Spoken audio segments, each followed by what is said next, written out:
Hey y'all, so welcome to Stars, Cards, and Sass. I'm Astro Queen. This is JoAnna from Uplifting Joy. And welcome to Lights, Camera, Flash. We're launching this on the eclipse because honestly, we're trying to shake up the system of people who say that the eclipse is like doom and gloom and chaos and don't do anything on it because God forbid your firstborn child might be sacrificed and your dog might die. So yeah, we're gonna share the screen really quick. If we can find that, let's see. Da da da da da. Share screen. And then we're gonna go to our wonderful pages. This is our first time doing a podcast like this, so pardon us. This is my link tree. Hi. This is where you can find all of my socials right here. There's my website. There's where you can schedule appointments with me. Now we have the wonderful JoAnna over here. This is her link tree. This is where you can schedule appointments with her, and this is where you can find her. So yeah, linktree/upliftingjoy, and then linktree/spiritually southern is where you can find us. Okay, so JoAnna, darling, let's Yeah, talk about it real quick, okay? Because we're gonna stop sharing the screen now, just for a second. How do I stop screen share? Like, this is gonna be interesting. Welcome to Raw, Real, and Unfiltered. Like, because we're both figuring this shit out on the fly. But JoAnna, while I start trying to figure out how to unshare this yeah. screen, what got you started in astrology? I was honestly on this yoga website back in 2015, and Channy Nicholas was their astrologer, and she would pop in every month and have her video about like what was going on with the astrology, and I was like, this is fascinating. And then one month she wasn't there anymore, and I was like, wait, where did Channy go? I need bring her back. And they got somebody else, but then I found Channy's website. And so that was back in the Dropbox days, if anybody else was following her back then, where she would put out a reading every month and it would be, it would be sent to your Dropbox and there'd be like every sign. It was like $25 a month and it was just so worth it because it just helped like it give a weather report, give some tech context for like what was going to be going on. And I've been following her ever since. So then when she dropped her app, it was like, this is less money than I've been paying and for even more stuff. And it's Channy and it's also supporting her wife's charity, Free From, which is incredible. Um, and to me, astrology, it's like you just get to learn more about yourself. You have more compassion for yourself. And then, of course, then the next rabbit hole is like, well, what's going on with everybody around me? You know what I'm saying? And then, like, you get to know them on a better, deeper level, and like, you get to see what their strengths are and what maybe is in conflict with you. But it's like, it's set up that way. It's not just random. It's so helpful. I feel that 1000%. My journey in astrology has been over the last 9 years. I started on Facebook, and it all started with trying to figure out astrology and not understanding a word that these people say. Venus ingresses into Taurus. What the fuck is ingress? Like, you know what I mean? And Right. that's where the queen of keeping astrology simple was really born when I was trying to just figure out how the fuck to understand astrology. And then I realized other people are struggling too. So, yeah. How long have you been on TikTok? I have, I mean, been like lurking and just like liking for years. But then 2 years ago, I really started to getting the like, you really should just be posting. Every post is a lottery ticket. What's wrong with not posting? Oh, you're afraid people are going to see you. So you're letting people who you don't even like control your life. And so, you know what I mean? Like, it was so many of those. I was like, oh, okay, you're right. Okay. So then last summer solstice 2025, I started posting. And so then I posted every day for over a year. And it was crazy because I actually just stopped last week, right before I got your email, like, let's do this. And I was like, because I'm just taking a little Mercury retrograde inward break, which is also kind of insane because it's like the biggest astrology month, I don't know, of our lives so far, and it's like not to be hyperbolic, but there is just so much stuff going on. But I'm very like, another thing about astrology I love is it's kind of like waves where it's like you could ride this wave and like utilize it and work with the planets, or you could just like sit this wave out and wait for the next one and like ride that one if you're really not like, it's like you don't have to do anything at any point, but you just have all these fresh start options. that you could use if you want to. Exactly, right? And it's like I tell people, your chart is a guide. The first house is really the only house that directly is like you. And Right. then your second house is money, third house is communication, all that shit, right? So, like, you don't have to follow all of the transits. You don't have to cast every moon. You don't have to Right. do everything. You can sit and chill on solar eclipses and lunar eclipses if you want to. I prefer to use the energy, but if you want to sit in your house and hide, feel free. It's just, I feel like, TikTok has been super expansive to the astrology community. And I love that because energy is like, and information is so much more readily available. But with things being more readily available comes more clickbait, comes more fear mongering, comes more like just, ugh, type Yeah, energy. And that's why I love you because positive reframes on astrology transits, anti fear astrology, we're a match made in heaven. exactly. So, question about uplifting joy. Do you plan on expanding with that mentality of what are you afraid of? Post it and put it out there? I am. I definitely feel like, especially with the nodes now shifting into North Node Aquarius, my third house of daily communications and routines and writing and speaking and getting out there, and ninth house, publishing, astrology, education, all of that. Like, it feels inevitable that that is going to circle around. And, it's like, I've been doing content courses. Like, it's like, I know what to do. I just need to lock in and do it. But I'm also a single mother and just trying to like make it work and like I'm also a professional home organizer. I also do mindfulness trainings. I also tutor math. Like everything I've ever learned and done, I do that as well as like the astrology stuff. So I do have plans, but it's like, stay tuned because we'll just see when I really want it to be like a natural, like organic vibe, the way I have to just like give you your flowers because being able to witness how you have, because I've been following you, it's got to be close to a year now because I feel like we connected pretty early on. And just watching you like literally turn up the dial on everything. You're just like, oh, boom, here's my new website. Oh, here's all my offerings, like ready to go on a platter. Here's how I do this. Here's my newsletter. Just like the amount of information that you are giving. Here's the lives, like regular, the amount of information you are giving and helping people. Like, I just hope you know how many lives you're touching and changing on a day-to-day basis. It's so helpful to have somebody in your corner giving these uplifting heads ups and like just really reinforcing how empowered we all are actually. So thank you.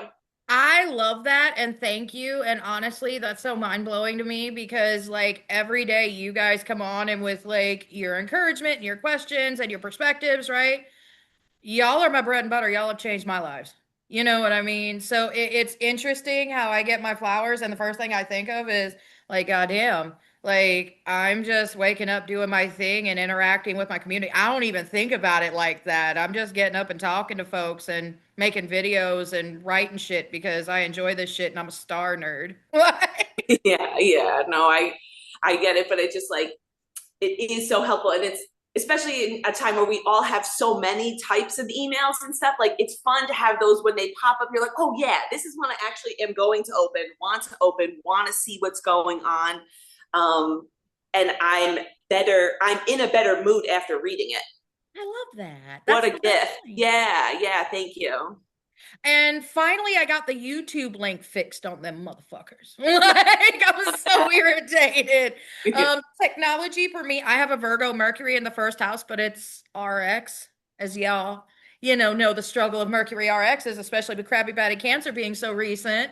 For some reason, technology and me, we fight all the time. It's like having a square in my first house with no other planets involved. I'm just fighting against myself all the time. So yeah, I really, really appreciate those flowers and I appreciate those kudos because it makes the struggle with tech a little easier, right? Yeah, I'm glad that my newsletters are exciting and making you feel better because that's the whole point. Like astrology yeah, is hard enough. right, right. No, So, why do you practice the astrology that you do besides the anti-fear mongering and the clickbait bullshit? What is it about you? Like, what's the nitty gritty behind the positive reframes from your perspective? I think getting to know that I had a Sagittarius stellium, sun, moon, rising, Mercury, Uranus, all in the first house, just made so much sense for like how I have been my entire life, which is like I'm always going to see the silver lining, and I'm always and I have the moon and Mercury are 1 degree apart, so it's like I'm going to be reflecting to myself and to others like all the good things that are going on. Like actually, like that did seem, and it's not to be like toxically positive or spiritually bypassing or any of that. Like real stuff goes on, stuff is hard, all feelings are real and valid, but you always have the choice to like choose faith over fear. You always have the ability to, I think sometimes also people don't, one of the reasons I love astrology, like people don't realize how many gifts they actually have, because sometimes when things come so easy to us, we don't see it as a gift. We just, it's not something to be celebrated. It just like is what it is. But then we see what other people, it's easier for them, but it might be harder for us. And so in our chart, that's just one of our challenges. But to them, that might be one of their gifts because of how things are aspected.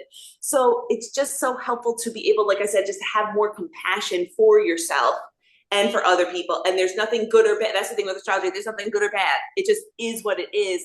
And the challenges can turn into superpowers then, because you're so used to like tech is harder for you, but it's like, but you are overcoming it piece by piece. And especially the Mercury Virgo is just like not as likely to let you give yourself the flowers, because it's just like, well, that's like not part of like the efficient, like we need to just like do the next thing. Like instead of like celebrating, we could just like do like the 12 other things we need to do.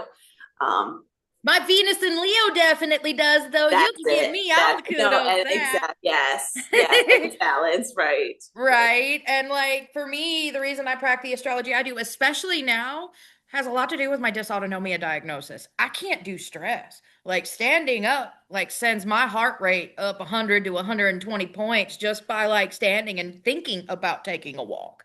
right. So for me, like getting stressed out, like there's so much shit going outside wherever you align, right? I've personally aligned on the side I think is right, but whatever. You know what I mean?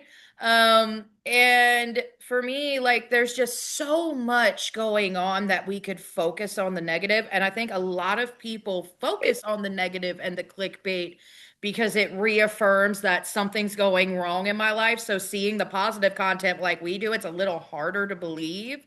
And for me, like beginning in the anti-fear astrology, it was for me a little bit like, am I just blowing smoke and rainbows up people's ass? Because like I don't want to tell people the wrong thing. But then I looked at astrology, like you said, astrology is chaotic neutral at its best. Exactly, right. So, like, is it really wrong to look at the positive? I don't think so, as long as you're acknowledging the possible challenging aspect and being like factual to the information, Right, the perspective you put on it is fine. right, right, So, yeah, best or worst, you get to pick. I'm going to do both, right. but best or worst transit experience, and your worst is usually the most healing in my experience.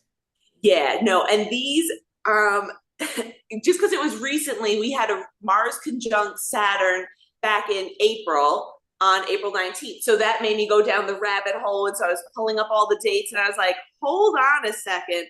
And even though I had been into astrology, I didn't realize these things at the time, because it turns out back in 2008, July 10th, there was a Mars conjunct Saturn at 5 degrees of Virgo. And 11 days later, I ended my engagement at the time, moved out, moved on my own. So it was like a hard thing that's worth it. And then cut to 2024, April 10th, that one was at 14 degrees Pisces, Mars conjunct Saturn. 10 days later from that one, ended my marriage. So just like, okay, like the fact, just that parallel. And then the one right before that, on April 4th, 2022, I gave birth to my first child on that day. And so it was just like, it was the best day and the worst day, just because it was like I had been 5 days of contractions. My water broke on March 30th, I finally am like pushing for like 12 hours at home, was trying to have a home birth, had an emergency transfer, just like so scary. Everything was completely fine. She was completely fine. Thank God for everything. C-section, my midwife, everybody, it all worked out. Ended up hemorrhaging, but you don't even like it was nuts. It was Right. not, and like the hardest thing, but the best thing altogether. So yeah, I would have to say best and worst, Mars conjunct Saturn, because it's like something big is happening and I'm going to be better for it, even though it's really hard. This year I just started sourdough. I didn't have to break up with anybody. I didn't have to give birth. I just got I to make my love that starter. for So, you. yeah. So How for about me, you? oh, go ahead. What were you saying? I'm No, I was sorry. just gonna say, how about you? For me, the best and worst transit possible, I would have to say the nodes being in Capricorn and Cancer. Where was So, that for you? like for me, that's in the 11th and the 5th house. My Chiron is in the 11th, and my Saturn retrograde, my Neptune, and my Uranus are all opposed it. So yeah, I had both of my children during that transit. I got married during that transit. I also made my in-laws hate me during that transit. Join Like there's another a thing we had in common we didn't know. Right. There's a very tough relationship there, and I don't talk about it very much, but like, yeah, like I wasn't an angel in my side of that relationship either. But yeah, that was the time when I made them hate me. I hate Krabby Patty shit in general. No disrespect to the cancers of the chat. Y'all are wonderful people, but your transits suck for my mainly earth and air sign ass with like one or two fire placements. So yeah, I definitely say that was the most healing. That was the most like growing for me. Like I learned that I actually could deal with feelings semi well. Now, have I grown a lot? Because that was like 2019 through 21, 22. Right. Wild times. But yeah, like I definitely say that was the best or worst transit for me. For sure. Because I learned a lot about myself and a lot about my structure in those times.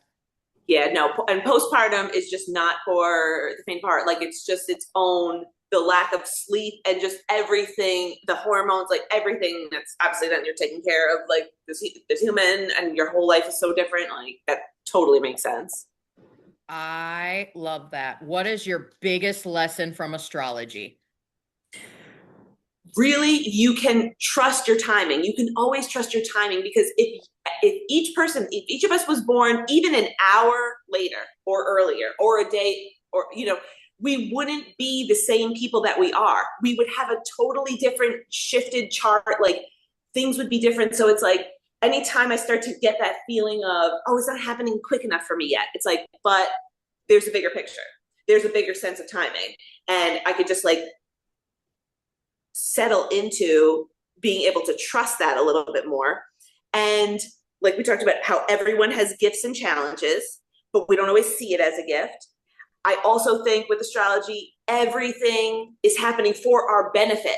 Even the retrogrades, even when things aren't going right, even the squares or the harder transits, it's like nobody wants to be stagnant and in places that are not aligned for them. No, nobody wants that. Nobody wants to settle for less than what they could have. So to me, like anytime things are tougher or more tense or challenging, it's like, oh, that's the universe's way of telling me I was playing it too small. They want me to have something bigger and better. It's not always comfortable and it's not always easy. And it's like, Is anything worth a damn easy though to get? that's right. That's right. Right. So I feel that for me, my biggest lesson in astrology, and this is standing on my Virgo sun, my Virgo rising, and my Virgo Mercury RX, it is not that damn serious. It's not that damn serious. And I Yeah. need everybody to stop like getting so scared of transits. Let me ask y'all a question, and this is for the people in the comments watching this on the 12th, right? If you didn't know about astrology, would these transits have so much of an impact on you as when they're in your face? Let's be real, the answer is no. Right? So, like, you don't if you don't feel like dealing with a full moon again, go to sleep during that motherfucker. right? What's meant to be with you will be with you no matter what the fuck you do. Exactly. Right. So if you don't want to cast, if you don't want to pay attention to it, if you're just like, you know what, this shit's in my eighth house, it's gonna hit me anyway. Fuck it. I'm gonna watch TV and disassociate because I've got a lot of shit going on in my life right now. Do that. Okay. And I've been an astrologer for 9 years. JoAnna's been an astrologer for a hot fucking minute. How long have you been an astrologer, actually? I mean, I started probably telling people, it always starts with like you start telling people who aren't even asking, like friends and family, just like, oh, by the way, this is why, Right. this is why I like this about you. And they're like, I didn't ask you. So probably telling them, for 7 years, 7, 8 years ago, but like actually with, people that want to learn 5 years or so. And I want to bring up a point on that 5 years. I don't give a damn if you've been practicing astrology for a year. I don't give a damn if you've been practicing astrology for 5, 10, 15, 20, whatever. You know what you know. Do not be afraid to make a fucking podcast. I don't know shit about podcasting. Yet here Right. the fuck we are. You're going to see lots more fumbles before this episode is over. Like, you know what I mean? Just Right. do it. Make the video. Talk Right. about your perspectives. Don't wait just because you don't think you have enough time. You've been studying, you got enough time to talk about what you know, right? Talk about that and then expand. Let people watch your growth. You're fabulous. Thank you. Which, yeah, I feel that. So, yeah, that's my thing from astrology. We are done with the icebreaker portion of this section. Oh my God. Hey. Now we get into eclipse time and we get to the time of hurting some feelings and ruffling some feathers. So, I'm here for that. Let's ask the first question, and it's gonna be light, so don't worry for y'all waiting and baiting in the comments, waiting for the thing, right? How have you experienced eclipses in your life, and how has your view on them changed over time? I personally love them because I was born 2 days after an eclipse. And that's basically like when it was the day my mom's water broke, was on the eclipse. And then when I had my second child, my water broke on the eclipse, and then she was born 2 days later. And so we love that for, just keeping that tradition going. And On mom vibes, yeah, I love that. my youngest brother was also born right after a full moon eclipse. Mine was a new moon, his was a full moon. But just like as I looked back after you gave me this question, it's like so many great big, graduating high school, getting into my first relationship, all happened around eclipses. Ending that relationship, that was the my first engagement. Moving into my starting over apartment, that was the first, like also on an eclipse. So there's just leaving my job teaching and starting a business. I didn't know what I was doing, but here I am. So many wonderful, amazing things have happened for me during those times. And I like eclipses because it's like anything, it feels like anything can happen time.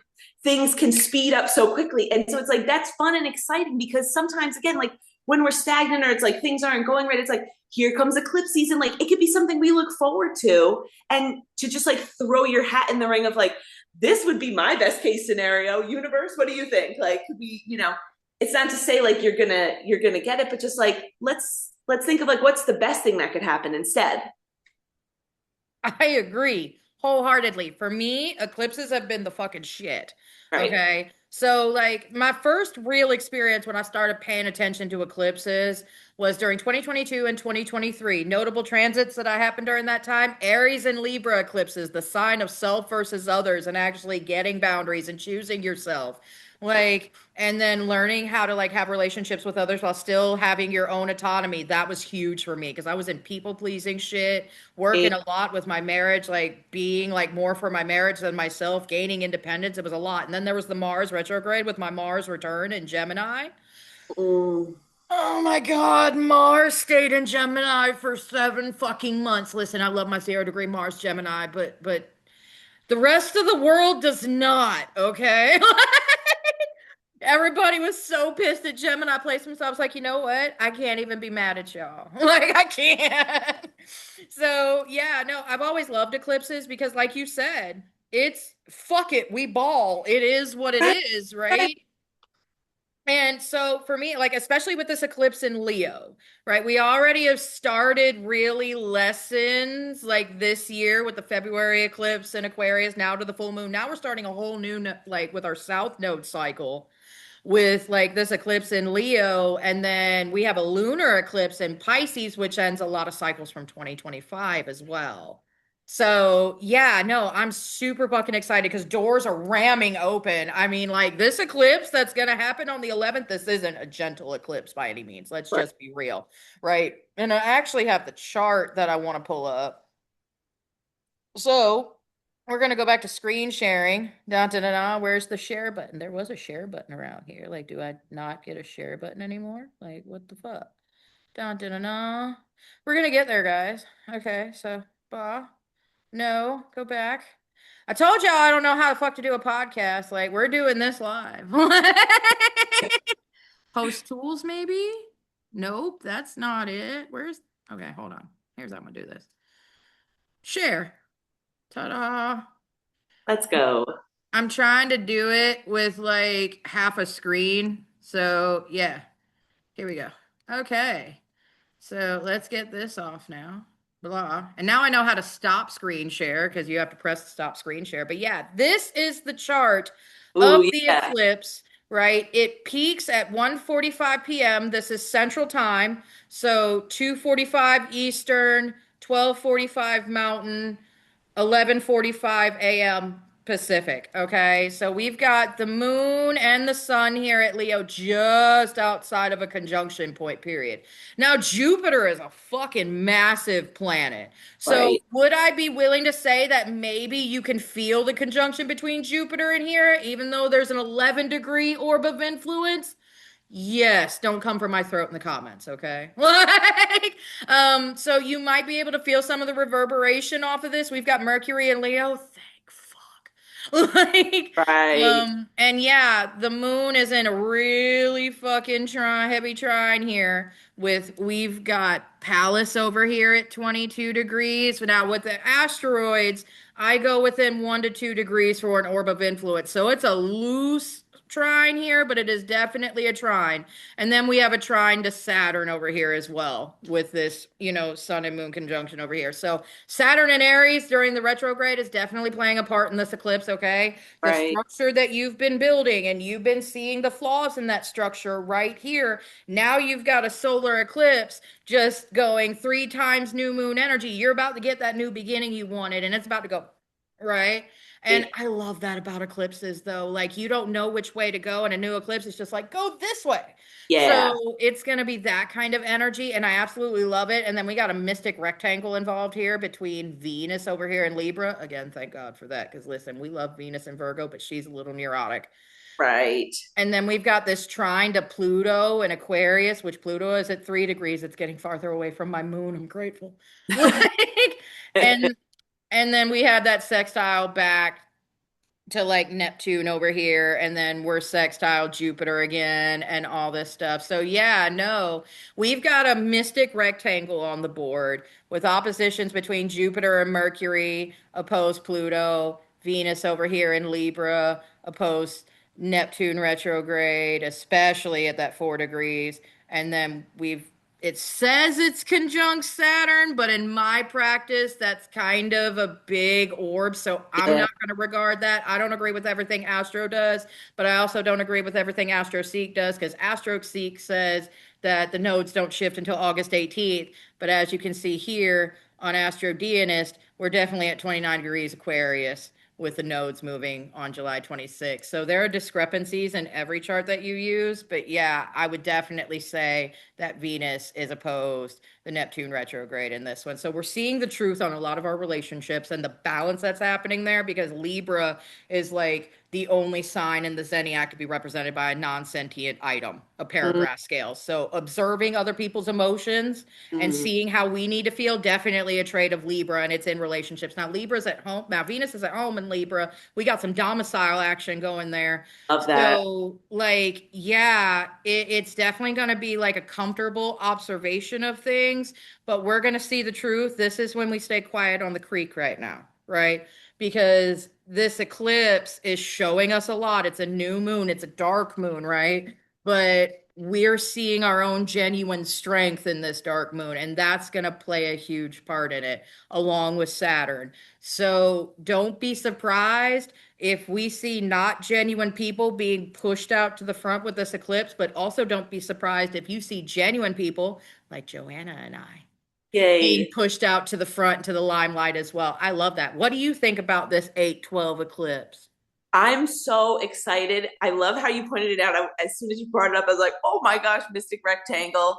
And then even part of that rectangle is the triangle, Venus, Pluto, and Uranus in That that air sign trine. And Uranus has its own natural eclipse vibes. Like, yeah, let's just shake things up on a fly. So the fact that it's in a harmonious, that harmonious triangle, harmonious set of trines with Venus, very connective, and Pluto, like, remember how powerful you are, remember how transformations can help you.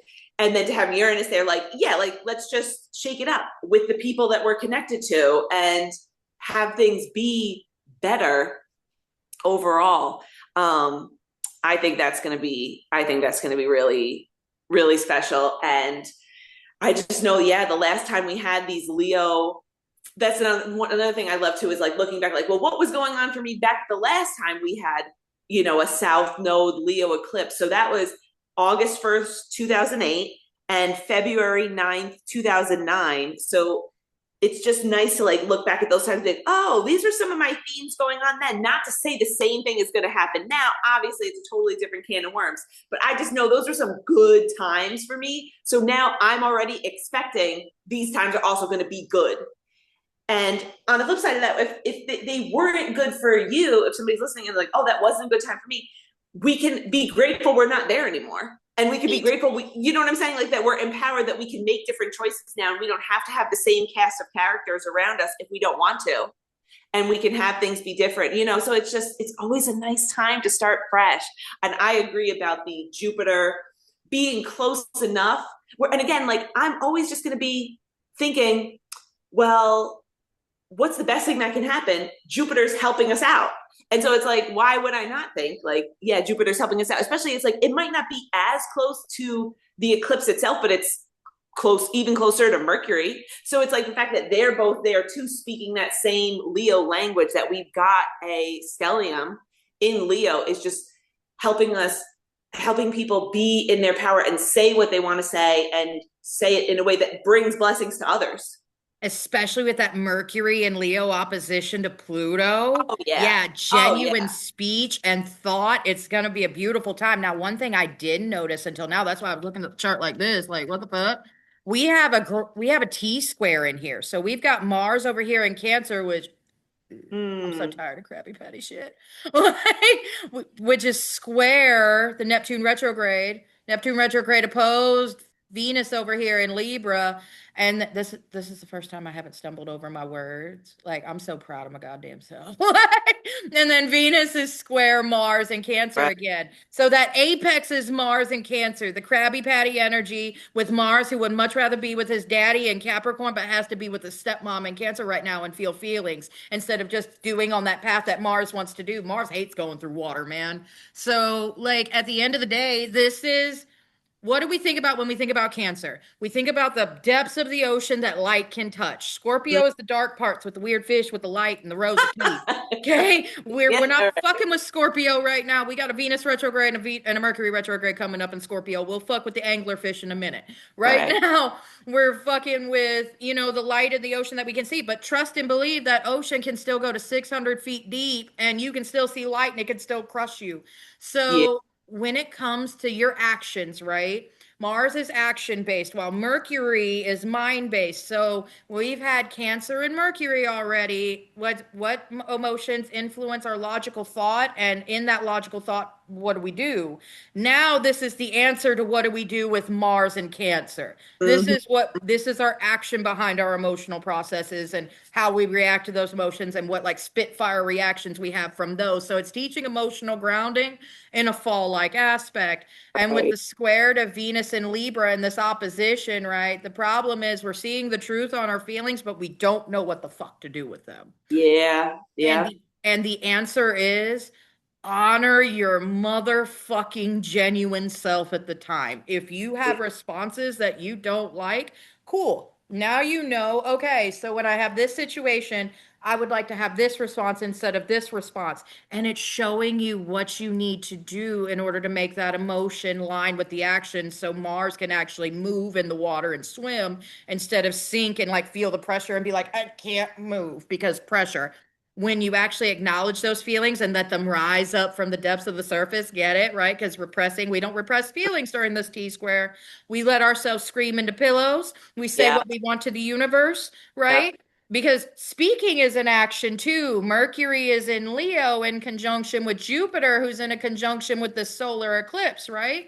So we're speaking in that dark room alone to ourselves. We're telling the universe what we want. We're crying our eyes out and bitching what we got that we don't like. And then we take it within ourselves to show our own genuine selves, our own power, because Pluto and Aquarius. I fucking am so excited for this eclipse. It's not even funny. Let's go. Right. I think too, one of the things with Mars and Cancer, which first of all, it feels a little unbelievable that we're even saying that because did we not just come out of that out of that retrograde? Even though now I realize that is a year and a half ago now. It feels like it was this past year, but it Right. really was okay, almost 2 years ago. But the good news is, I think with Cancer transits, I always think of it too like this is an opportunity for me to reparent myself, and like the things that come up are opportunities for me to see. Uh-oh, what happened? We had some signal go out. We're still recording. It's cool. Whole shadow Mercury retrograde We have, shit, man. You're here now. Yay. yay. So yeah, like we got the chart pulled out because that seemed to fix the signal issue. So yeah, we're gonna talk about that eclipse a little more just without the chart because the chart seems to be making shit fucking weird right now. But Yeah. yeah, like so I love that eclipse energy. I love Mars and Cancer. You were talking about Mars and Cancer. What were you gonna say? What were you Oh, saying I was just before? saying with Mars and Cancer, and Mars and Cancer, or even this past Mercury retrograde, anytime we have Cancer stuff coming up, I'm like, okay, this is an opportunity for me to reparent myself. We all get that opportunity again, regardless of who your parents were, what they did well, what they didn't do well. At the end of the day, parents are humans and they are flawed. And as I am one myself now, I can have more compassion for, what they did. Now, one of them was and have compassion with myself about that. But the Cancer transits for me are a time to be like, let me make sure I'm taking amazing care of myself. How can I be taking what better self-care things can I do for me? That way I can show up to nurture other people after. Like you really have to be putting your own mask on first type of stuff. I feel that 1000% in my soul. Do you cast under eclipses? Because I damn sure do. I absolutely, like you said, like when I'm feeling the spirit, then I'm going to do it because basically, like I'm doing the same thing for any new moon and full moon. I've been doing it for years and I do my same ritual. And with eclipses, I might not like call them, like dream seeds or intentions if I'm not feeling it, but I'm always going to write down four things that I'm noticing, like four affirmations I'm noticing of like what I was feeling around this time or like what I want to be feeling more of. I fucking love that. And see, here's my thing. And I will make jokes about Krabby Patty energy, right? Because again, no water in my chart whatsoever. But for me, Cancer energy, as above, so below. If you're feeling anything during this transit, it's 100% you, homie. Like, so I have to look in the mirror and look at myself when I talk shit about Krabby Patty energy and be like, okay, look, so we don't like feelings, and that's a problem, heifer. But yeah, I love that. I cast under eclipses when the chart is right, right? Like under this eclipse, believe it or not, I would cast based on what we have already established for new. If you're gonna cast something new, I would be very careful to take into account that Mars and Cancer transit with the T square because Venus and Pluto are involved. So if you're doing things with relationships, keep that in mind that there may be some extra emotions available Right. with this package that you may not expect. Um, when it comes to operating in the trine with Uranus and Pluto, right? Hold my beer and watch this shit, right? With with eclipses in general, it's chaos energy. It is. Yeah, You don't know which way it's going to go. So if you are casting, please make sure you know what you're doing with chaos energy. Please make sure you know how to channel it. And please have time for a nap afterwards. Because if your experience is anything like mine, I'm fucking tired after I cast during eclipses. right. That makes sense. I feel that. How do you expect this next nodal cycle to go between Leo and Aquarius? You got any transits in mind for me? That Mars retrograde that we kick off with next year is gonna fucking suck. But maybe it's gonna be great. But maybe it's gonna be exactly what we need at the time that we need it, and it's gonna help us remove our energy from what does not deserve it, and that way we can redirect it, I you know? feel that. See, Mars is in detriment in Libra, but in Virgo, because anything that Venus likes, Mars usually doesn't, and anything Venus doesn't like, Mars usually does. So we're going into this. I don't like conflict energy because that's Mars and Libra, right? They like to observe. If they get into conflict, you fucking earn that shit because Right, they hate conflict. So if you make them pick a side, right. right?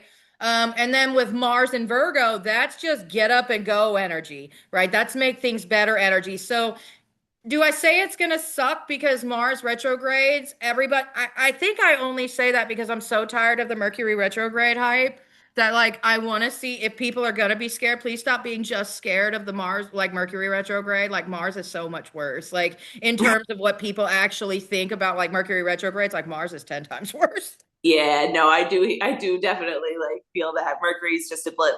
And that's actually one of the things I had written down was when we've got the Mercury and Venus double retrograde coming up this fall, that's going to be in Scorpio. So it'll be squaring the nodes. Feels like faded beginnings and endings and like recalibration, releasing what's not needed. But then another, I don't know if it's the next one or it's two after that. We've got next March, Mercury retrogrades back to from Pisces back to 20 degrees of Aquarius, which is where the node is going to be at that time, which that's what happened this past March, but it was with Pisces. It was Mercury retrograding back to where the node was.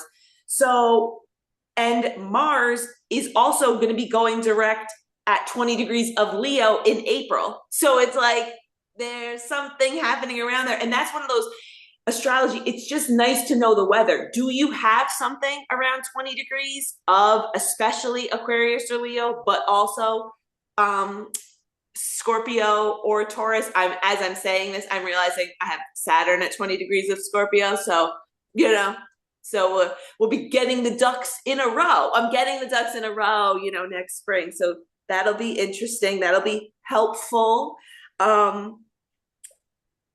And to me, anything like that, kind of has that like, oh, like, how's that going to be? To me, that's just like, oh, that's going to be a really important time to increase self care. Astrology, it's like, we just have all these opportunities for cycles. So we could be reminded, like, you know what? Am I taking great care of myself? Because the weather's about to get a little funky. No, let me up my game with that.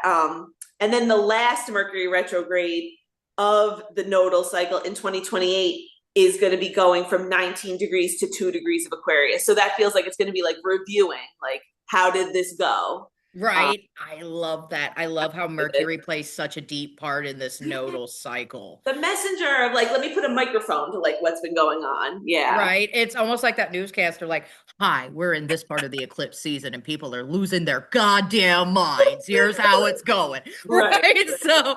yeah, I absolutely love that. I love how much because the mind goes before the body, right? So, like, if you have a thought, your brain is going to prove in your physical reality the truth of that. Or, like, if you feel negatively, you're going to see negative shit. If you view positively, you're Yeah. going to see positive shit. This is the secret to this notable return. Look, bring whimsy back. Right. Bring Right. whimsy back. We need whimsy because Pluto and Aquarius is like, we need to address the real issues. Like, there's no time for whimsy. And Jupiter and Leo is like, bitch, there's always time for fucking whimsy. The Right. fuck you mean? Like, so I'm really excited for that. Yeah, I absolutely agree. And just like it's one of those like looking back, like personally, I was having incredible sex the last time we had this nodal return. And now I'm free and unencumbered. And I'm claiming that for myself. And an insane, can I just give you a little tea that happened like literally this week?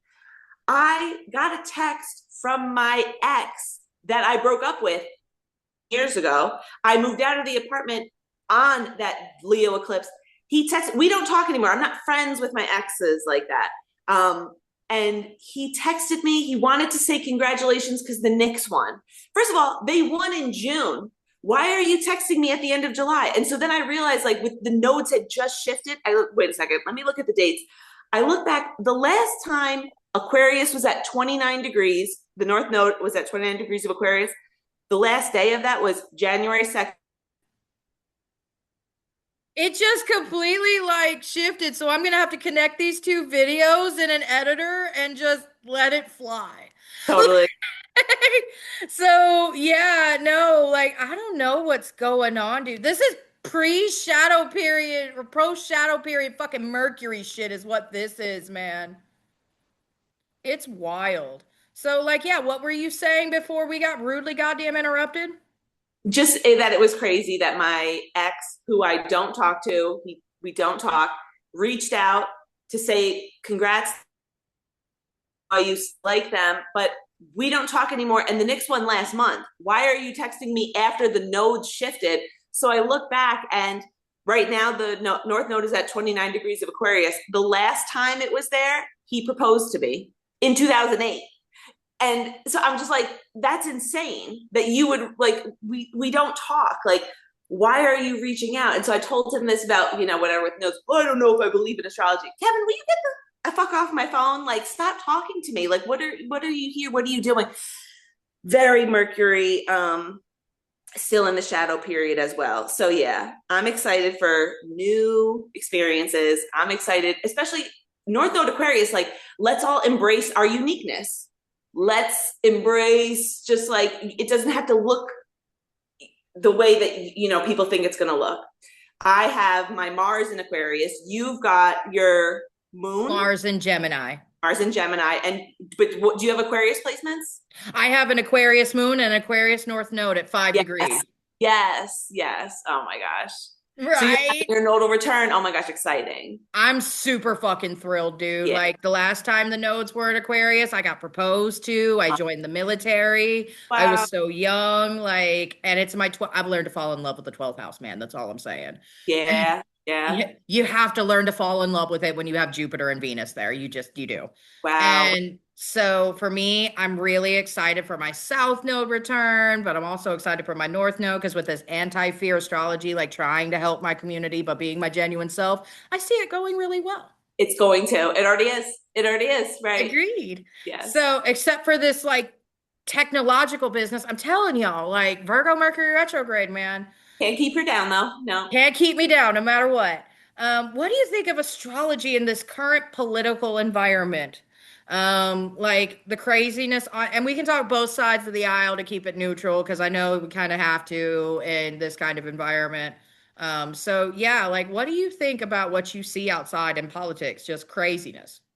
One thing I love that Channy Nicholas says in her weekly readings is everything is at play. Nothing is decided. We are all always co-creating what is going to be going on. We always have that ability to be empowering ourselves and empowering and reminding each other that it's not all decided. It's not all, it's like anything we're seeing, it also is only a small window of like everything that is going on. So it's so important to be aware, but then also having your own time to be filling up the cup. And another piece of astrology that is so helpful is there's not one person who's meant to come in and solve everything, even though we each feel at times like, well, it's me. I'm not doing, I didn't solve it yet. I didn't keep everybody from suffering. But what we are here to do is our part. And astrology, looking at your chart, talking with an astrologer, learning more about it yourself, like you get to learn more of what your part is. And then you can do that better. And if we're all doing that, or more and more and more people are doing it, we can't lose. Agreed, wholeheartedly. I'm gonna say it. I personally think it's hilarious that the first day of the Saturn retrograde, the ICC was like, give us all the info, and then we're trying to dismantle the ICC. Like, listen here. Like, I can't help it. Right. Like, No, sometimes it's it's so on the coming. It's coming. And all I'm going to say is this in the most vague terms possible. Fingers crossed for October because Mars moves into Leo on September 27th. It takes moves zero point 0.5 degrees a day, which means it's going to take 20 days from September 27th for Mars to hit a certain orange-headed somebody's Pluto in the 12th house. That's it. Like, that's it. If you can't catch the reference, I'm sorry. Like, so yeah. with God. You, No, literally, go, yeah, go. Yeah, go, yeah. go. It's gonna be the greatest thing ever. Like, it's And gonna it's be fun to just great, practice that feeling. right? I feel that. So yeah, like, do you have any fun rituals that you do for eclipses? How the fuck?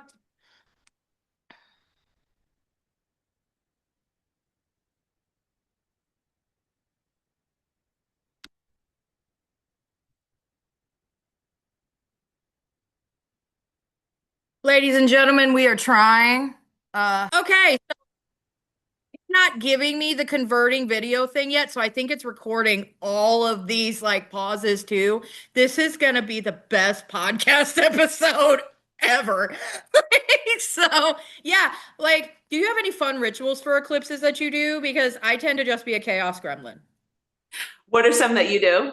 Like, so for me, like with this Leo and Eclipse, it's definitely gonna be like playing a bunch of fun music for me and Right. just shaking my ass in front of a mirror, saying like all the things that I want for this eclipse Yeah. and all the energy. That's my idea of the ritual that I'm gonna do. Like, fuck a candle in the middle of August in the South. Like, we're gonna do magic the other way because it's hot as hell outside. My air conditioner's fighting for its last breath in the end of July. Okay, August is dog days.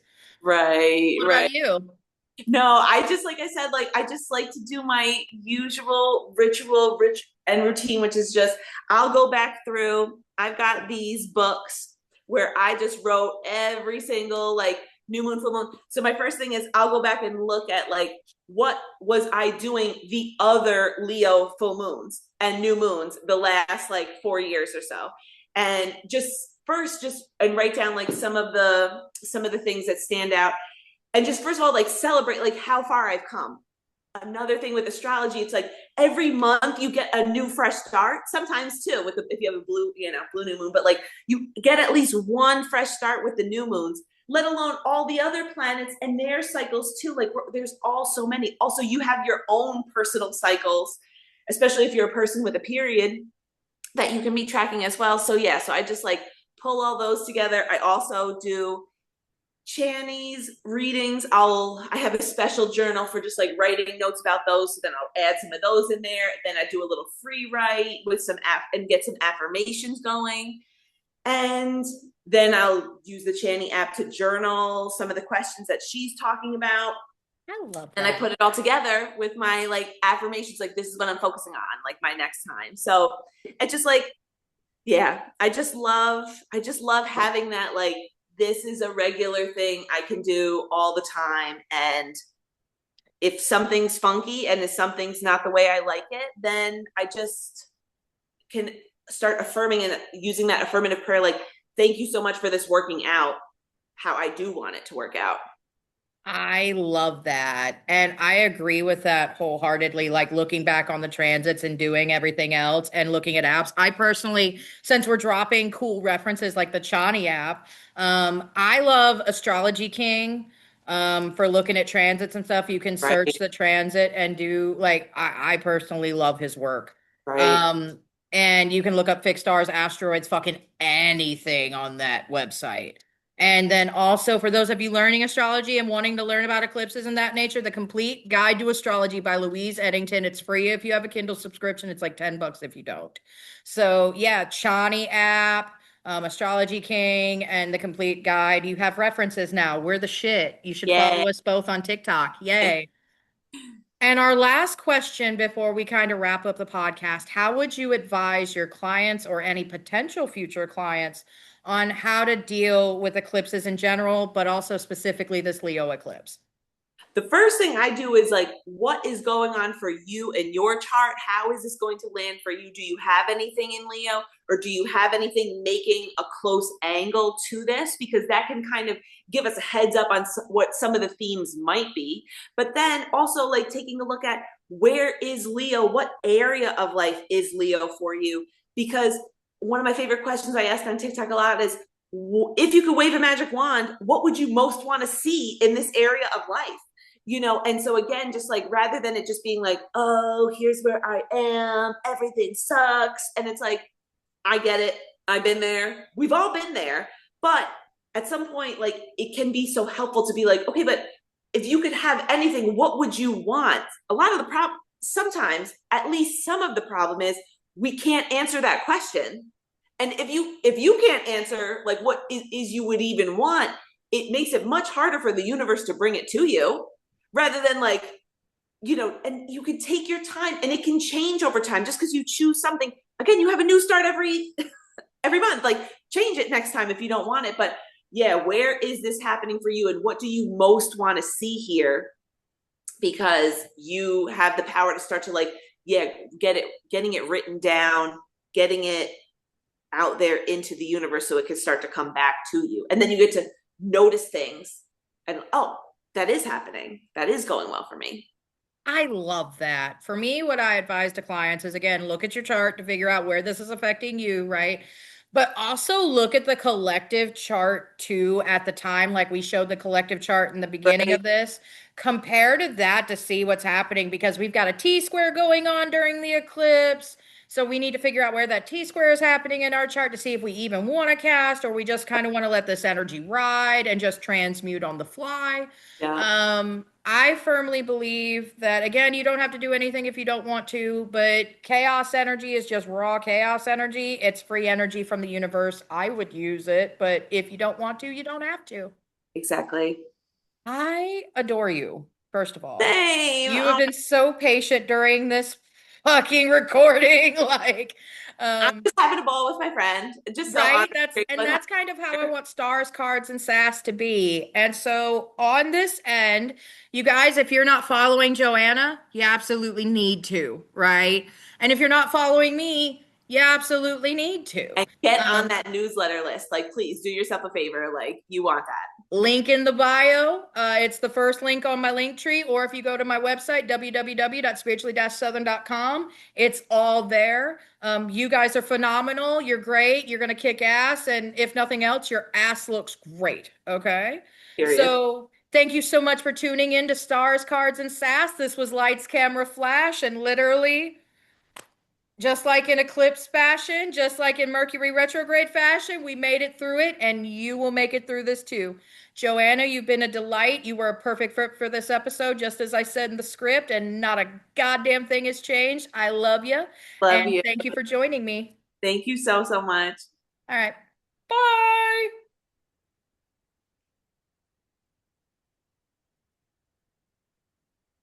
How do I stop recording? Oh, there we go.